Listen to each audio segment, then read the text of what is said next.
वो 2 दिसंबर 2019 की तारीख थी। उद्धव ठाकरे के एनसीपी और कांग्रेस के साथ मिल जाने के बाद महाराष्ट्र विधानसभा में खड़े होकर बीजेपी नेता देवेंद्र फडणवीस ने कहा था, मेरा पानी उतरता देख मेरे किनारे पर घर मत बसा लेना, मैं समंदर हूं, लौट कर वापस आऊंगा।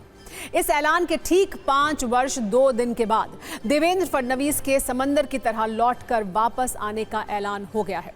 महाराष्ट्र में बीजेपी विधायक दल की बैठक में देवेंद्र फडणवीस को नेता चुन लिया गया है। अब वो कल तीसरी बार पूरे सियासी रुतबे और दबदबे के साथ महाराष्ट्र के मुख्यमंत्री पद की शपथ लेंगे। देवेंद्र फडणवीस आज नेता चुन लिए गए हैं, मुख्यमंत्री बनने का दावा भी पेश कर दिया और कल मुख्यमंत्री पद की शपथ भी ले लेंगे। लेकिन क्या ये सरकार उतने ही तालमेल से काम करेगी जितना तालमेल एकनाथ शिंदे के सीएम रहते दिखाया गया था?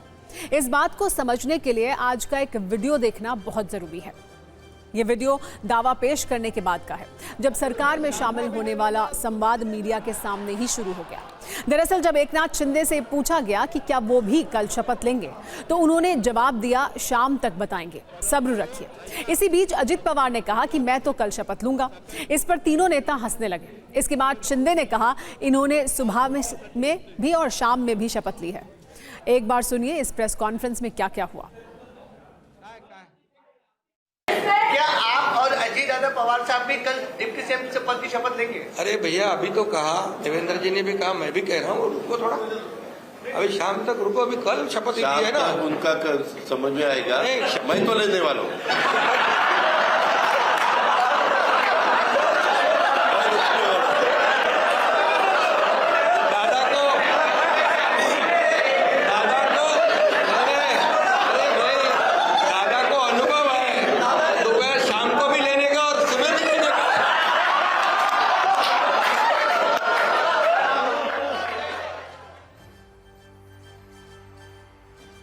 और अब फिर से लौटते हैं कि आज किस तरह से फडणवीस चुने गए और क्या क्या हुआ।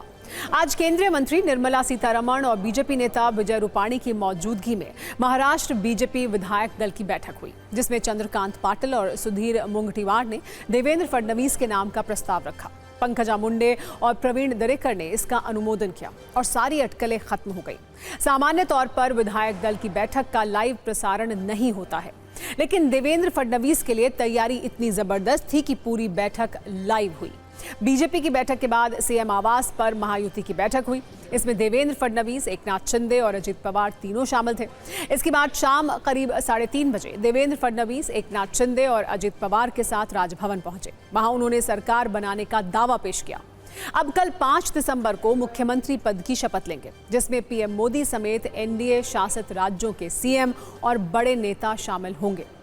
आज नेता चुने जाने के बाद देवेंद्र फडणवीस ने विधायकों को संबोधित भी किया, जिसमें उन्होंने 3 बड़ी बातें कही। क्या किसी एक को नहीं, सबको साथ लेकर चलेंगे। पीएम मोदी के नेतृत्व में आज भारत तैयार हो रहा है। हम महाराष्ट्र को आगे ले जाने के लिए तैयार हैं। फडणवीस के संबोधन का बड़ा हिस्सा भविष्य की उम्मीदों पर था, लेकिन उन्होंने उद्धव ठाकरे पर हमला करने में कोई कोर कसर नहीं छोड़ी। एक बार सुनिए उन्होंने क्या क्या कहा। मैं तो लेने वाला हूँ। मेरा पानी उतरता देख मेरे किनारे पर घर मत बसा लेना, मेरा पानी उतरता देख मेरे किनारे पर घर मत बसा लेना, मैं समंदर हूं, लौट कर वापिस आऊंगा। सर्वानुमते यानी कि सर्वसम्मति से देवेंद्र फडणवीस जी को पार्टी के नेता के रूप में घोषणा करता हूं। सबने एक मत से हम एक है तो सेफ है ये भाव के साथ वहां पे इस निर्णय का स्वागत किया और एक मत से समर्थन दिया। भारतीय जनता पार्टी के विधिमंडल गठ का नेता इस नाते माननीय देवेंद्र फडणवीस जी का चयन हमारे निरीक्षकों के सामने एक मत से, सर्वानुमत से हुआ है। आने वाले 5 साल में महाराष्ट्र को तरक्की की तरफ लेके जाने का काम देवेंद्र फडणवीस करेंगे।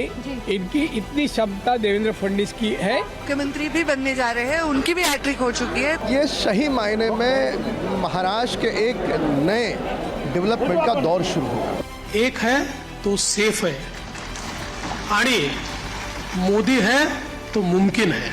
महाराष्ट्राचे मुख्यमंत्री माननीय एकनाथराव शिंदेजी आणि महाराष्ट्राचे उपमुख्यमंत्री सन्माननीय अजितदादा पवारजी यांचे देखील मी अतिशय मनापासून आभार मानतो.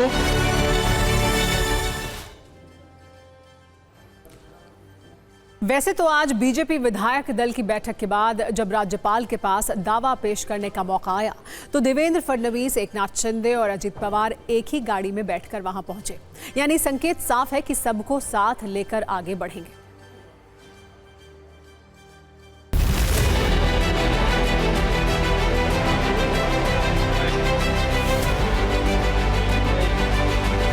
हमारे लिए ये जो पद है, ये पद एक प्रकार से टेक्निकल बात है. हम तीनों मिलकर और साथ में हमारे जो साथी पक्ष है उनको साथ में लेकर तमाम निर्णय करेंगे. एकनाथराव शिंदे जी ने शिवसेना के अध्यक्ष के तौर पर और शिवसेना के लेजिस्लेचर पार्टी के प्रमुख के तौर पर महाराष्ट्र के मुख्यमंत्री पद के लिए मेरे नाम की सिफारिश का पत्र दिया है. देवेंद्रजींनी मी मुख्यमंत्री व्हावं म्हणून माझ्या नावाची शिफारस केली होती आणि आज देवेंद्रजी मुख्यमंत्री व्हावेत अशी शिफारस आणि पाठिंब्याचं पत्र शिवसेनेच्या वतीने आज आम्ही दिलंय.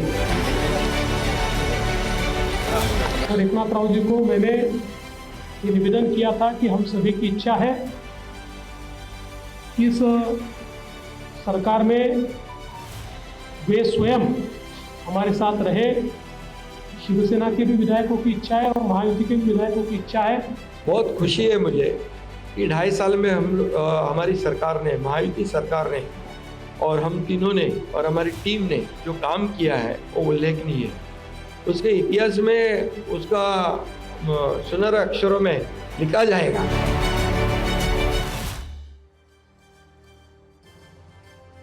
देवेंद्र फडणवीस अपने समर्थकों के बीच देवेंद्र भाऊ के नाम से मशहूर हैं. उनके नाम कई रिकॉर्ड दर्ज हैं. वो महाराष्ट्र में बीजेपी के पहले मुख्यमंत्री बने. वो महाराष्ट्र में वसंत राव नाईक के बाद एकमात्र सीएम हैं जिन्होंने अपना 5 वर्षों का कार्यकाल पूरा किया है. इतना ही नहीं, वो राज्य के दूसरे सबसे युवा सीएम भी हैं. फडणवीस देश के दूसरे सबसे युवा मेयर रहे और नागपुर के सबसे युवा मेयर बनने का रिकॉर्ड भी उनके नाम रहा है. उनकी अगुवाई में बीजेपी महाराष्ट्र में तीसरी बार लगातार सबसे बड़े दल के रूप में उभरी है. मुंबई के लोग उन्हें इंफ्रास्ट्रक्चर मैन के रूप में भी जानते हैं. मुंबई में पिछले 10 वर्षों में आगे बढ़े तमाम बड़े इंफ्रास्ट्रक्चर प्रोजेक्ट्स का क्रेडिट उन्हें ही दिया जाता है.